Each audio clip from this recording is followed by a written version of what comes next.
कर्पूरगौरं करुणावतारं संसारसारं भुजगेन्द्रहारं सदा वसन्तं हृदयारविन्दे भवं भवानी सहितं नमामि भवं भवानी सहितं नमामि।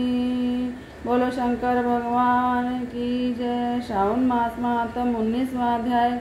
ईश्वर बोले, हे सनत कुमार, अब मैं श्रावण मास में दोनों पक्षों की एकादशी तिथि को जो किया जाता है वह आपको बताता हूँ। हे वत्स, रहस्य में अति श्रेष्ठ महान पुण्य प्रदायक महापातकों का नाश करने वाले इस व्रत को मैंने किसी से भी नहीं कहा।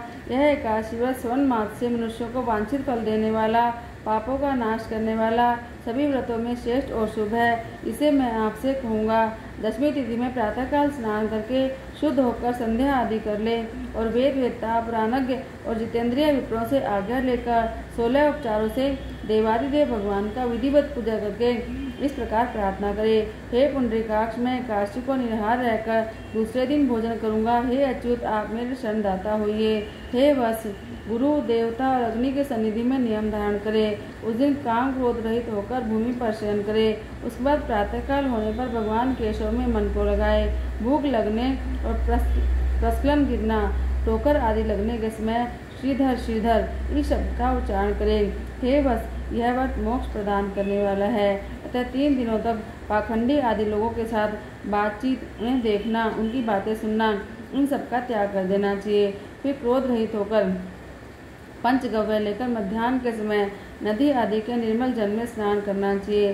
सूर्य को नमस्कार करके भगवान श्रीधर की शरण में जाना चाहिए और वर्णाचार की विधि से सभी कृत्य संपन्न करके घर आना चाहिए। वहाँ धूप, पुष्प, अनेक प्रकार के नैवेद्यों से श्रद्धापूर्वक श्रीधर की पूजा करनी चाहिए। उसके बाद स्वर्ण में पंचरत्न युक्त श्वेत चंदन से लिखकर 2 वस्त्रों से आच्छादित कलश को स्थापित करके और शंख, चक्र, गदा युक्त देवादिदेव श्रीधर की प्रतिमा स्थापित कर उनकी पूजा करके गीत, वाद्य तथा कथा श्रवण के साथ रात्रि में जागरण करना चाहिए। इसके बाद विमल प्रभात होने पर द्वादशी के दिन विधिवत पूजन करके कृतकृत्य होकर बुद्धिमान को चाहिए कि श्रीधर नाम का जप करे। इसके बाद उन शंख, चक्र और गदा धारण करने वाले देव देवेश श्रीधर की पुनः पूजा करे और स्वर्ण दक्षिणा सहित कलश ब्राह्मणों को प्रदान करे। उसमें ब्राह्मण को विशेष करके नवनीत अवश्य प्रदान करे। इस प्रकार प्रार्थना करे, भगवान श्रीधर, आज आप मुझ पर प्रसन्न हो और मुझे अति उत्तम लक्ष्मी प्रदान करे। हे मुनिश्रेष्ठ, इस प्रकार उच्चारण करके जगत गुरु श्रीधर से प्रार्थना करके शेष ब्राह्मणों को भोजन कराकर अपनी सामर्थ्य के अनुसार दक्षिणा देनी चाहिए। उसके बाद सेवकों आदि को भोजन कराकर गायों को घास खिलानी चाहिए। इसके बाद मित्रों और बंधु बांधवों से स्वयं भोजन करना चाहिए। हे श्रवण कुमार, मैंने आपसे श्रावण मास की शुक्ल पक्ष की एकादशी व्रत विधि बता दी। इसी प्रकार कृष्ण पक्ष की एकादशी में भी करना चाहिए।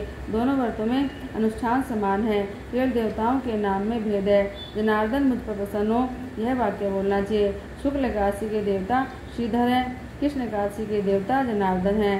सनत कुमार, मैंने आपसे दोनों एकादशी के व्रत का वर्णन कर दिया। इस एकादशी व्रत के समान पुण्यव्रत न तो कभी कुछ हुआ है न होगा। आपसे यह व्रत गुप्त रखना चाहिए और दुष्ट हृदय रखने वालों को बिल्कुल नहीं बताना चाहिए।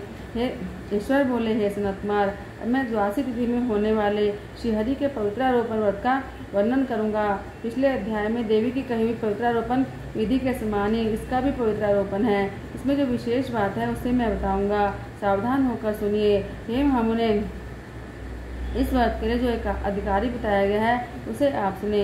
ब्राह्मण, क्षत्रिय, वैश्य, शूद्र और स्त्री, इन सभी को अपने धर्म में स्थित होकर भक्तिपूर्वक पवित्रारोपण करना चाहिए। जिसको चाहिए कि अतो धार्मी इस मंत्र से विष्णु की पूजा करें। स्त्रियों तथा शूद्रों के लिए नाम मंत्र है जिसके द्वारा वे विष्णु की पूजा करें। इसी प्रकार द्विज कद्रुदाय इस मंत्र से शिव जी की पूजा करें। स्त्रियों और शूद्रों के लिए नाम मंत्र है जिनके द्वारा वे शिव जी की पूजा करें। सतयुग में मणि में, त्रेता में स्वर्ण में, द्वापर में रेशम का, कलयुग में कपास का शूद्र पवित्र के लिए बताया गया है। सन्यासियों को शुभ मानस पवित्रारोपण करना चाहिए।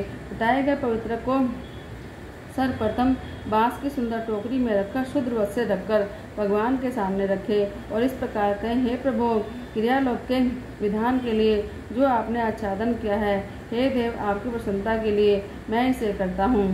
हे देव, मेरे इस कार्य में विघ्न न उत्पन्न हो। हे नाथ, मुझ पर दया कीजिए। हे देव, सब प्रकार से सर्वदा आप ही मेरी परम गति हैं। हे जगतपते, मैं इस पवित्र से आपको प्रसन्न करता हूँ। ये काम क्रोध आदि मेरे व्रत का नाश करने वाले न हों।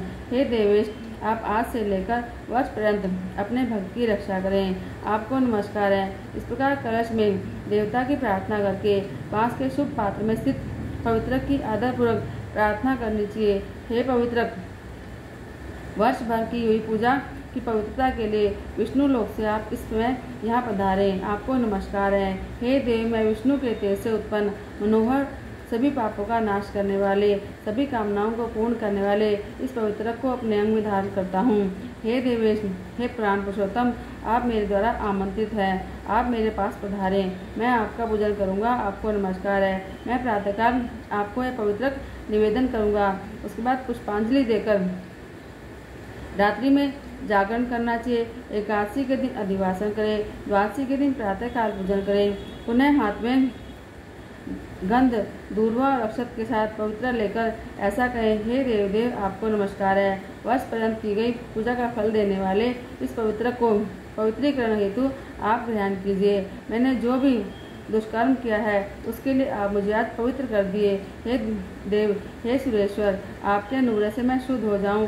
इस प्रकार मूल मंत्र से संपुटित इन मंत्रों के द्वारा पवित्रक अर्पण करें। उसके बाद महानैवेद्य अर्पण करके निराजन कर प्रार्थना करें और मूल मंत्र से घी से खीर का अग्नि में हवन करें। इसके बाद इसी मंत्र से पवित्र का विसर्जन करके इस प्रकार बोले, हे पवित्रक, वर्ष भर की गई मेरी पूजा को पूर्ण करके आप विसर्जित होकर विष्णु लोक को जाएं। इसके बाद पवित्रक को उतारकर ब्राह्मण को प्रदान कर दें या जल में विसर्जित कर दें। हे वत्स, मैंने आपके श्री हरि के इस पवित्रारोपण का वर्णन कर दिया। इसे करने वाला इस लोक में सुख भोग कर अंत में वैकुंठ हो जाता है। बोलो श्री शंकर भगवान की जय।